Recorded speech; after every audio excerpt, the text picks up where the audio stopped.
As members of the Global Farmer Network, we believe agriculture is part of the solution, not part of the problem.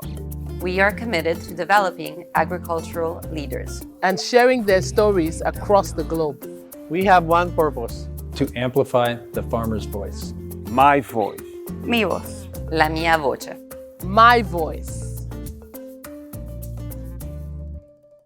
Welcome to Global Farmer Voices, a podcast by the Global Farmer Network where we invite farmers from around the world to share their stories and perspectives. Hello, I'm Delaney Howell, host for this podcast series, and we're excited to continue our mini-series in partnership with the Farmer Voice Survey supported by Bayer. For the past 2 years, Bayer has sponsored a global survey of farmers in 8 countries from across 6 continents. This year's survey is now available for farmers to access worldwide. The survey asked farmers a variety of questions to share their thoughts on a range of topics, including innovation, digital technologies, business challenges and opportunities, as well as farming practices and how they feel about their livelihoods. Over the next few months, in addition to our regular Global Farmer Voices episodes, we'll be tackling those topics here too, and hope to uncover some of the unique challenges and insights farmers have from across the globe to continue that dialogue here with all of you. We encourage you to join in on the conversation by visiting go.bayer.com/farmervoice. In this episode of our mini-series, we will talk to 3 farmers: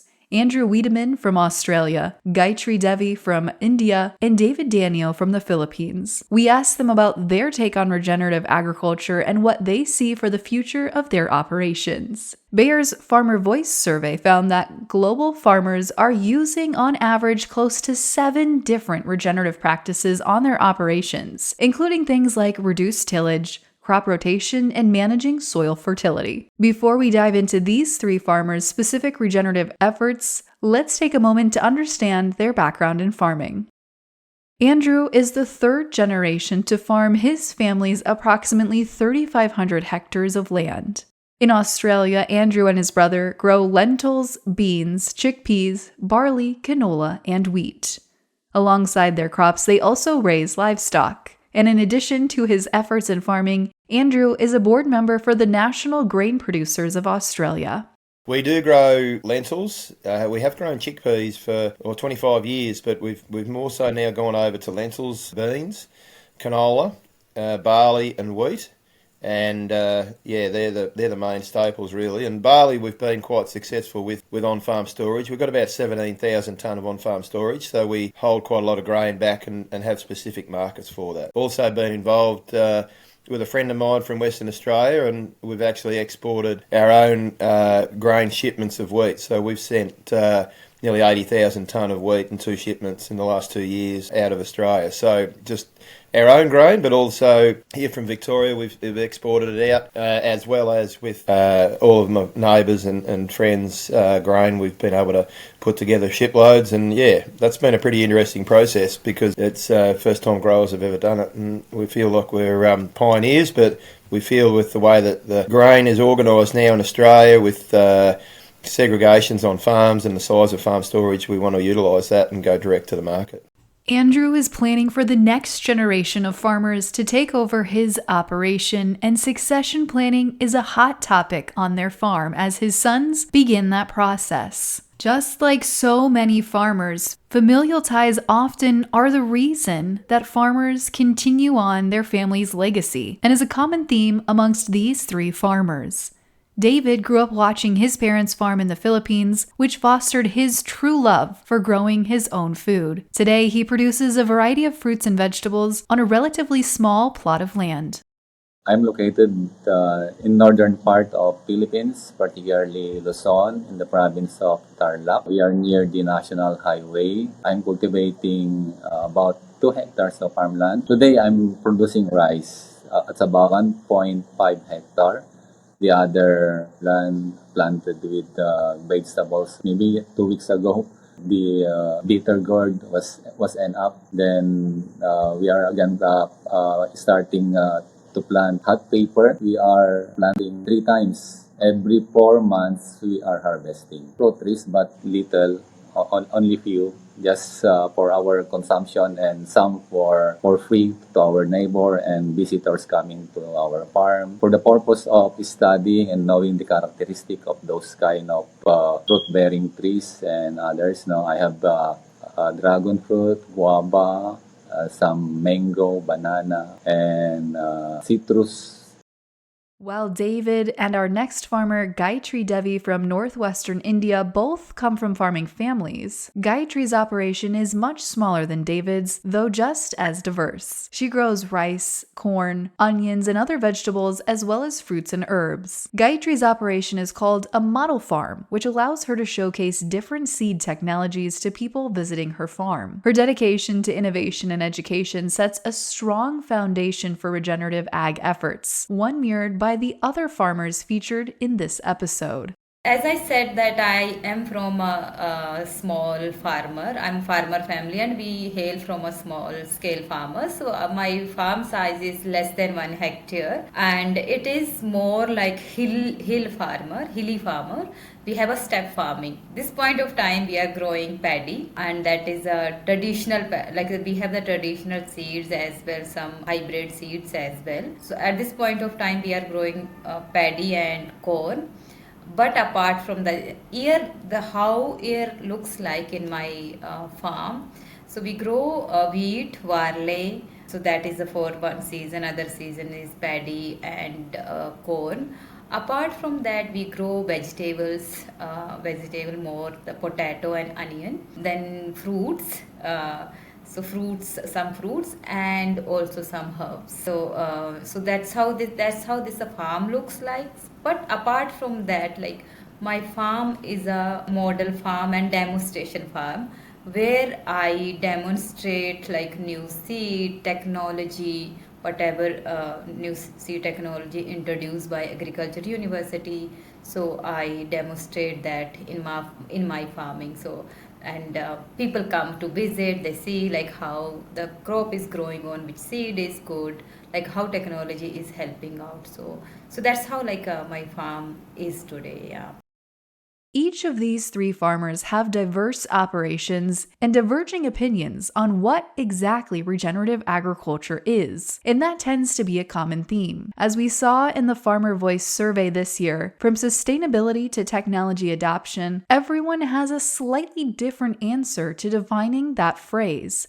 But almost all take part in it in some way, with over 90% of farmers utilizing at least one regenerative agricultural practice. All recognize the importance good land stewardship plays in the success of their farms and future generations. For Bayer, regenerative agriculture has soil and environmental health at its core, with strengthening resilience and farm productivity as key objectives. I don't think anybody's really defined it, to be honest, because it means a lot of things to a lot of people, and I think a lot of people think about how they return biomass into the soils, and I've certainly had a neighbour here that has tried that, but in our Mediterranean climate, it just does not react the same way that it does in other parts of the world. So, and in fact, everything here all relates around ground cover and storage of water. So, and that's something that we've been doing with stubble retention since the late 80s. We're one of the pioneers of that here in Victoria, and auto steer as well has come along in the early 2000s. So a lot of those things sort of have really accelerated the way that we farm now with the technology, being able to leave stubbles instead of mulching it laying on the ground. We're now able to sow straight back into stubbles, and that's really helped us with the pulses. The only problem we've encountered, though, we've created all these new environments for other pests, and which are a real problem. So slugs and slaters and things in the crops have now started to develop, and particularly where heavy biomass has been retained. So we've got issues there. We've also created a habitat for mice as well. So, you know, there's a lot more effort has gone into trying how we control mice at particularly sowing time, and then again it's also then how we manage the stubbles around harvest as well. So, and then in amongst all of that, because Australia's climate is what it is, resistance to products like glyphosate, and at the moment the industry is working on a real pressure point with paraquat and diquat. here in Australia. So I'm not sure whether the listeners over there are aware, but our regulatory changes here have actually made the usage of that probably dysfunctional because of the rates they're now recommending for us to use. So we've got some real pressures that are coming at us just to try and maintain what we're doing today. And I think in terms of that whole regenerative piece, we've been working on being sustainable, probably is the other word I would say that probably matches regenerative, because sustainable is more about how do we continue to do what we do and keep continuing to grow more over that period of time, and improving soil structures, which on the farm we've been growing a lot of legume crops like vetch in particular, which we use to ameliorate the soil essentially. It either gets browned out with spray or we actually use livestock to turn that back in, and that's how we kind of operate our process here. And a lot of people have been trying different species in their mixes, which is rather interesting, and I think that side of it is really still quite unknown here, and I think it's something that we'll continue to see improve as this discussion around how some of those quantifications of what people term as regenerative agriculture actually mean to an Australian farmer. I think if I can think back probably when people started talking about regenerative agriculture, it wasn't talking really about sustainability at the time, but I do feel now, after people have experienced it and they've tried it here, and in a lot of cases, I really, in our climate, certainly as you are, if you took a line through the middle of New South Wales and come south, our climates just don't seem to really appear suitable to do what they're asking because we just don't get the rainfall. But when you go north of that, up into more humid and warmer climates and more tropical type climates, it seems to work a little bit better. So I wouldn't say that what we're doing here and can be transposed into what's being and is occurring up north. In WA in particular, I've not seen anybody really being able to do that at the moment successfully either. So yeah, I'd say, in the term that people talk about regenerative agriculture, yeah, it's a tough environment Australia to work with, and moisture's critical. And what we have seen is a lot of people doing that and then really letting that biomass take the moisture out, and then the following year getting a failed crop. So yeah, we've got to be really careful about what we do here because that water is just fragile. Regenerate means not only continuing, but making it better. I explain it this way, that the soil is old, so we must make it younger by putting elements that could help produce the previous production are more, and as days goes, the content of the soil is being depleted. So regeneration for me means making the soil going back to its original state, where it is full of minerals, full of nutrients that could be absorbed and used by the plant. So regeneration means so that as you continue farming, the yield will not be affected, but it will produce more. The soil will not be depleted. See, I would say when we say regenerative, so this word itself explains that we need to regenerate. In Hindi, there is a proverb. In Hindi, सृजन से दोहन का रास्ता आसान है, but दोहन से सृजन का रास्ता बहुत मुश्किल है. It means like whatever we have, it's very easy to extract the resources we have, but it is very difficult to go back to regenerate that resources. And resources is English, but srijan, when we say srijan in Hindi, which means regenerative, so it's very, very beautiful prop. So I would say when we say like regenerative, it has been a lot, like we have been so greedy, and we are keep on extracting from the soil. We are not thinking about the soil, like what our soil need, how's our soil health, how's our water health, what is our plant required. We have been like greedy and putting I would say giving the one type of things which could help to grow more. Something is happening with our soil and water and our environment. So when regenerative for me is like where the soil is healthy, where soil is not sick anymore. Soil has all the content which soil required. Like science said there is a 17 types of content which soil required, and we only give the 3-4 types of, like, especially we when I say it's for my reason and more like in India, what we do, especially the small scale farmer, those agriculture education is limited. So I'm speaking from that context. So we are not giving that all the content to the soil, and soil is becoming like sick. And so in regenerative we need to think about our soil health and giving back to the all the content which soil need through different, whether that's organic and non-organic. It's for both way we have to return back to the our soil. That is one thing. Then I would say second is water. How we can make the water more like in a controlled way, not the water should go conserving the water, and water management, like proper water management, where we can use water through the drip irrigation. We can use the drip irrigation rather flooding. So water conservation in that way. Then I would say the biodiversity also we need to think about. Like, then we also, I would say, from monoculture to we need to come, not anymore monoculture, but we need to grow mixed plantation.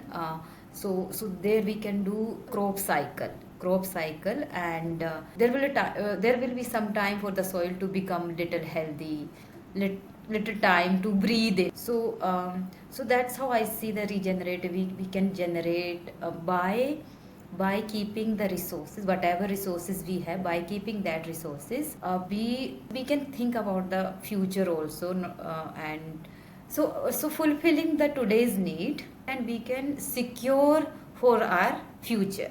So that's how I see the regenerative word and also regenerative farming for a future.